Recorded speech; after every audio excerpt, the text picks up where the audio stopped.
Shalom, saya akan membagikan kebenaran firman Tuhan yang terdapat di dalam Roma pasal yang ke-8 ayat 31 sampai dengan ayat 39. Kebenaran firman Tuhan ini disampaikan oleh Rasul Paulus kepada jemaat-jemaat yang ada di kota Roma untuk menguatkan iman mereka. Sehingga ketika mereka mengalami penganiayaan, ketika mereka mengalami penindasan, ketika mereka mengalami kesesakan, mereka tidak goyah imannya, mereka tidak mundur dalam pengiringan mereka kepada Yesus, tapi justru sebaliknya mereka akan semakin kuat, mereka akan semakin maju, akan semakin giat juga di dalam melayani, di dalam mengiring Tuhan. Nah, saya percaya keadaan kota Roma yang ada 2000 tahun yang lalu sangat relevan juga dengan keadaan kita yang ada pada saat-saat ini. Mungkin kita sedang mengalami penderitaan, mungkin kita sedang mengalami kesesakan oleh karena apa yang terjadi, oleh karena virus corona yang mewabah di seluruh Indonesia, bahkan di seluruh dunia ini. Nah, firman Tuhan ini disampaikan oleh Rasul Paulus kepada jemaat-jemaat di Roma, dan tentunya disampaikan juga kepada kita yang ada pada hari ini atau pada saat ini di Indonesia. Firman Tuhan berkata, sebab itu apakah yang kita katakan tentang semuanya itu? Jika Allah di pihak kita, siapakah yang akan melawan kita? Yang tidak menyayangkan anaknya sendiri, melainkan telah menyerahkannya bagi kita. Bagaimanakah mungkin Ia tidak akan mengaruniakan segala sesuatu kepada kita bersama-sama dengan Dia? Siapakah yang akan menggugat orang-orang pilihan Allah? Allah yang menjadi pembela mereka. Siapakah yang akan menghukum mereka? Kristus Yesus yang telah mati, bahkan yang telah bangkit, yang telah duduk di sebelah kanan Allah, menjadi pembela mereka. Siapa akan memisahkan kita dari kasih Allah di dalam Kristus Yesus? Penindasan atau kesesakan atau penganiayaan atau kelaparan atau ketelanjangan atau bahaya atau pedang, seperti ada tertulis, oleh karena engkau kami ada dalam bahaya maut sepanjang hari. Kami dianggap sebagai domba-domba sembelihan. Tetapi dalam semuanya itu, kita lebih daripada orang-orang yang menang oleh sebab Dia yang mengasihi kita.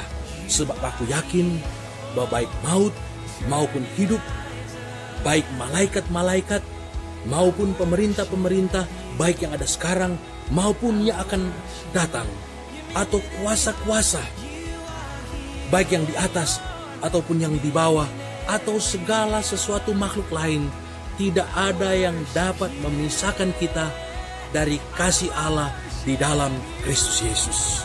Camkan kebenaran firman Tuhan ini. Tidak ada yang dapat memisahkan kita dari kasih Allah dalam Kristus Yesus. Penderitaan, penganiayaan, kelaparan, ketelanjangan, kesesakan, bahkan bahaya virus corona pun saat ini tidak dapat memisahkan kita dari kasih Allah yang ada dalam Kristus Yesus. Kasih Kristus dalam kehidupan kita sangat luar biasa. Dia telah mati. Firman Allah katakan, Dia telah menanggung dosa-dosa kita di atas kayu salib. Bahkan di saat kita berdosa, Dia telah mati untuk kita orang yang berdosa, orang-orang yang durhaka. Dikatakan Dia telah bangkit, bahkan Dia telah naik. Dia telah menyediakan tempat bagi kita di sorga. Dalam Yohanes 14, Dia sudah menyediakan bagi kita rumah di sorga. Dan sampai hari ini, Yesus tetap mengasihi kita melalui Roh Kudus yang Dia berikan kepada kita. Roh Kudus sebagai penolong, Roh Kudus sebagai penghibur, Roh Kudus sebagai pembimbing.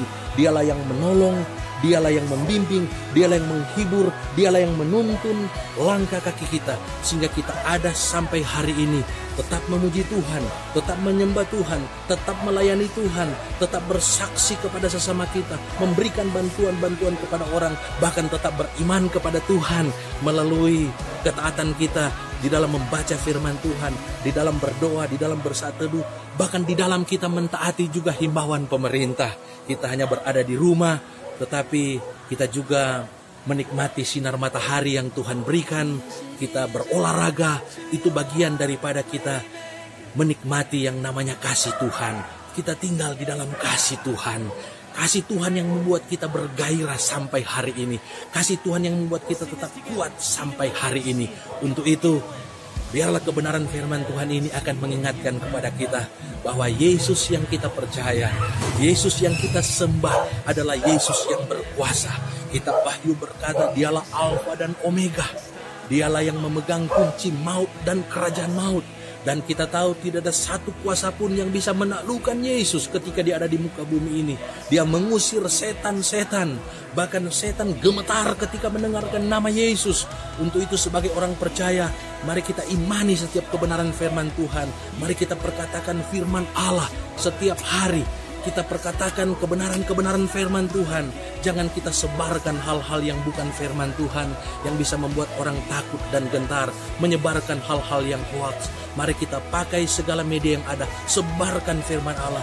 Kuatkan saudara-saudara kita yang lain dengan firman Allah, dengan kebenaran-kebenaran firman Tuhan.